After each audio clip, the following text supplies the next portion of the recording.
Saya kira begini, Jeneponto ini menjadi salah satu daerah yang diatensi, termasuk dengan beberapa pemberitaan dan beberapa case yang mesti kita luruskan.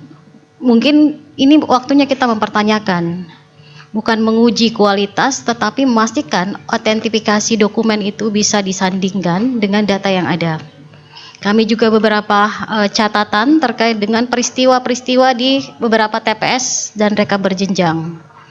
Kalau saya, ya dibuka saja sebenarnya. Nanti Bawaslu juga akan minta beberapa dokumen pembuktian terkait dengan beberapa case yang perlu pertanggungjawaban akuntabel dari proses baik itu di bawah maupun sampai di tingkat rekap kabupaten.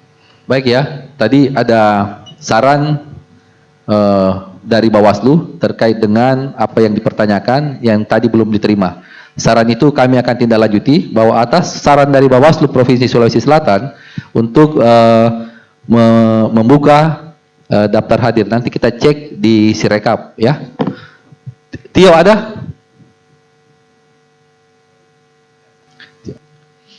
Kita cek dulu ya, Kak ya, atas saran Bawaslu. Sambil jalan, Ya. kita masuk di case-case yang lain. Siapa tahu boleh.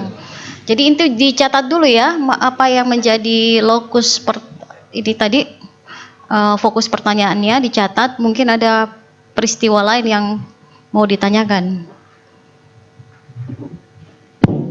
Oke, masuk ke peristiwa kedua di TPS yang sama. Kalau mencermati yang mengabsensi itu kan dalam pembuktian sebuah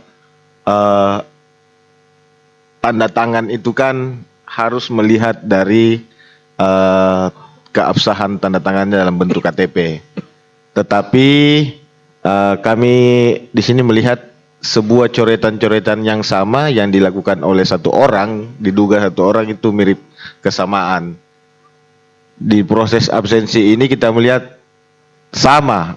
Maksudnya saya adalah ketika kita sudah buktikan nanti kita sama-sama melakukan cross check jumlah peserta yang hadir, terus kita kedua nanti masuk pada persoalan melihat proses tanda tangannya ini sama enggak. Itu aja saya minta Pak Ketua. Maksud saya kalau teman-teman belum menyiapkan dokumennya ini, sementara disiapkan di belakang. Oh siap. Ya. Download Tribun X sekarang, menghadirkan lokal menjadi Indonesia.